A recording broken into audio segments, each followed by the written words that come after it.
তো বন্ধুরা চলে এসেছি নতুন একটা রান্না নিয়ে। আর আজকের রেসিপি লোটে মাছের ভাপা। দেখো লোটে মাছ নিয়ে নিয়েছি। এবার এর মধ্যে হলুদ 1 চামচ, গুঁড়ো লঙ্কা 1 চামচ, যার যতটা প্রয়োজন ততটাই দেবেন, যে যেমন ঝাল খান। আর দিয়ে দেবো স্বাদ মতো লবণ আর অল্প একটু সর্ষের তেল দিয়ে ভালো করে এটা ম্যারিনেট করে নেব।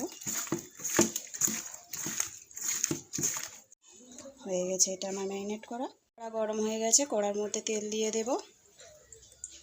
কুচি মশলা,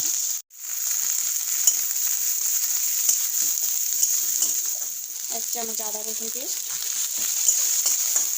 হলুদ গুঁড়ো 1 চামচ দিয়ে ভালো করে কষিয়ে নেব।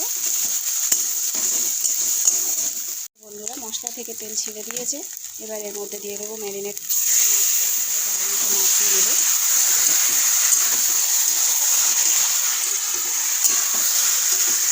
এখানে কিন্তু একটা মাছ ভাঙা যাবে না, আর ভাঙবেও না। এইভাবে কড়ার মধ্যে ছড়িয়ে দেবো।